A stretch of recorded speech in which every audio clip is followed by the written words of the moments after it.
Break બાદ આપનું સ્વાગત છે। હું ખાતો નથી અને ખાવા દેતો નથી તેવી સારી વાત કરનાર વડાપ્રધાન નરેન્દ્ર મોદીએ સ્વચ્છ ભારત મિશન જેવું સારું મિશન શરૂ કર્યું છે, જે માટે ગામે ગામે ઘરે ઘરે શૌચાલય બનાવાય છે, જે પણ સારી વાત છે। પરંતુ આ શૌચાલયનું મિશન રૂપિયા કમાવાનું મિશન બની ગયું છે અને આવો જ ઘટસ્ફોટ થયો છે નસવાડી તાલુકામાં। સ્વચ્છ ભારત મિશન કે સદ્ધર થવાનું મિશન? શૌચાલયથી પણ સદ્ધર થઈ શકાય છે। સરપંચ તલાટી થઈ ગયા સદ્ધર। પેટા કોન્ટ્રાક્ટરે શરૂ કર્યા લોટ પાણીને લાકડા। ઉપયોગ પહેલા જ તૂટી જાય તેવા શૌચાલય। કોન્ટ્રાક્ટરને કોની છે છત્રછાયા?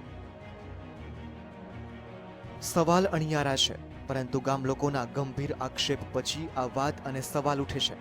વાત છે નસવાડી તાલુકા રાયસિંગપુરા ગામની, જ્યાં ગ્રામજનોએ શૌચાલય કૌભાંડનો પર્દાફાશ કરતા ગંભીર આક્ષેપ કર્યા છે। નસવાડી તાલુકામાં જેમલગઢ જૂથ ગ્રામ પંચાયત અંતર્ગત રાયસિંગપુરા ગામ આવ્યું છે। આ ગામમાં નસવાડી તાલુકા પંચાયત દ્વારા સરપંચ અને તલાટીની દેખરેખ હેઠળ શૌચાલયની કામગીરી કરવામાં આવી।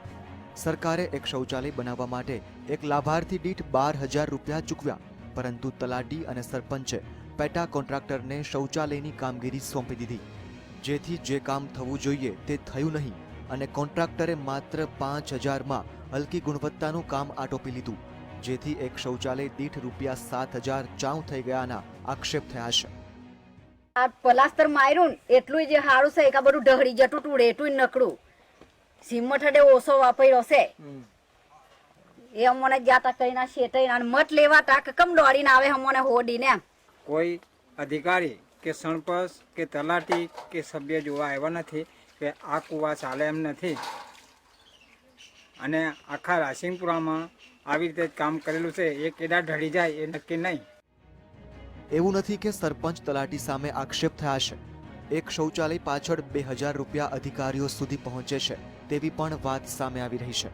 હાલમાં નસવાડી તાલુકાની 59 ગ્રામ પંચાયતોમાં નર્મદા જિલ્લાની એક કોન્ટ્રાક્ટર ટોળકીને શૌચાલય બનાવવા માટે કામગીરી સોંપવામાં આવી છે અને તેને રાજકીય સપોર્ટ પણ છે। ત્યારે મોદી સરકારે શરૂ કરેલું સ્વચ્છ ભારત મિશન રાજકીય પાર્ટીના સહારે જ રૂપિયા કમાઈને સદ્ધર થવાનું મિશન બની રહ્યું હોવાની ચર્ચા ગામ લોકોમાં ચાલી રહી છે। રફીક ડણીવાલા, GSTV, નસવાડી।